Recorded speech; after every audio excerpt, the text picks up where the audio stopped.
Prayer in the field of silence. When the impact of emotions on physical health. In the stillness before language, before thought settles into its well-worn grooves, there is a quiet intelligence that listens. It does not speak in sentences but in sensations, in pulses, in chemical messengers that rise and fall within the body like tides pulled by unseen moons. And in this sacred silence, the truth begins to emerge. Emotions are not just flickers of feeling. They are biology. They are chemistry. They are currents that move through the body, shaping tissue, altering cells, composing the rhythms of health or disease in each passing moment. The body does not lie. It listens to every signal we send, every thought steeped in fear, every surge of anger, every quiet exhale of gratitude. It listens not just with ears but with glands, with neurons, with the vast electrical network of the heart. In this quantum field of infinite potential, the teachings suggest that emotions act as commands, invisible codes directing the body toward growth or decay, toward coherence or chaos. When fear takes root and becomes a pattern, the body obeys. The adrenal glands release their ancient signal, adrenaline, cortisol, preparing the organism to flee, to fight, to brace. Heartbeats quicken, muscles tense, breath becomes shallow. This is survival. And in the face of acute danger, it is brilliant. But when the danger lives only in memory, only in the habitual thought loops of past pain and projected futures, this survival chemistry becomes poison. Chronic stress is not just unpleasant, it is a biological distortion. It turns the temple of the body into a battleground. Growth stops. Repair halts. Digestion weakens. Immunity is suppressed. The body, constantly in red alert, begins to break down under the weight of a war that exists only in thought and feeling. The teachings whisper this simple yet profound truth. We are not meant to live in emergency. We are meant to regenerate. And it is our emotions that decide which path we walk.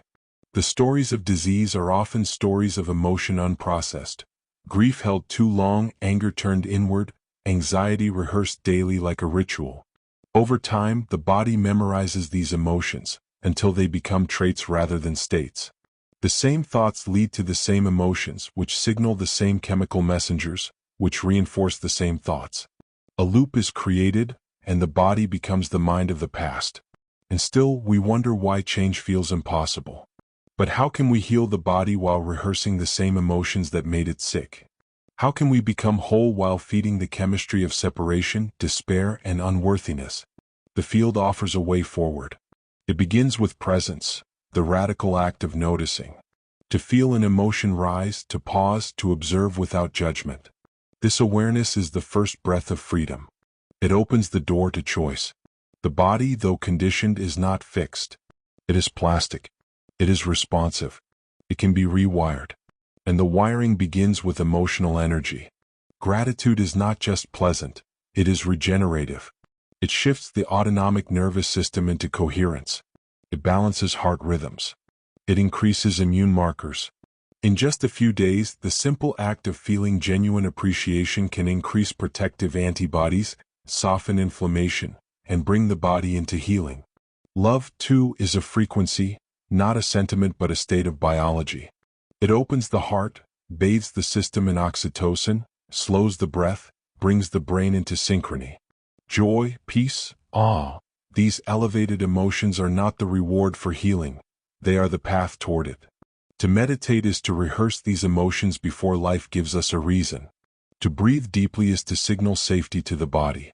To visualize coherence is to program the mind for health. The practices are simple, but their effects are profound. They are not spiritual metaphors. They are physiological realities. They change gene expression. They shift the microbiome. They sculpt the structure of the brain. We are not victims of our emotional history. We are not condemned to feel what we've always felt. The field holds new patterns waiting for attention. New futures waiting for our energy. We must only become conscious of what we've been unconscious of, and then choose again. Even when symptoms return, when pain revisits, when fear knocks again, we can choose presence. We can choose to feel without feeding. We can offer the body new instructions through breath, through thought, through emotion. We are not here to resist the body but to partner with it. It is not the enemy. It is the reflection. It shows us what we practice emotionally, whether we realize it or not. And when we change our emotional signature, we change the biological story. The nervous system is not frozen forever. The immune system is not fixed in its response. The heart is not trapped in incoherence. Every system is listening to the mind, to the emotion behind the thought, to the signal behind the word. So the prayer becomes not a pleading but a choice. A daily, sacred rehearsal of the states we wish to embody. We do not wait for joy, we generate it. We do not beg for health, we live as though we are whole. And in that living, the cells respond. The patterns we break become doorways. The tears we release become medicine.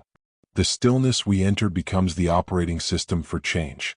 And so we sit in silence, not to escape the body but to meet it, to feel the residues of old emotions surface, and let them pass, to breathe deeply into the places that hurt, to flood the field with elevated energy, not for performance, not for perfection, but because the body deserves peace, because the heart remembers wholeness, because the brain, when given new signals, can evolve. And when we feel it, even for a moment, that sense of coherence, that sacred alignment between mind and body, between thought and emotion, we are reminded, healing is not something we do. It is something we allow when we stop rehearsing survival and begin to practice being free. So breathe slowly, feel gently, choose emotions that uplift, practice the chemistry of peace, and trust that every small act of emotional coherence is a message to the body. It is safe now to heal.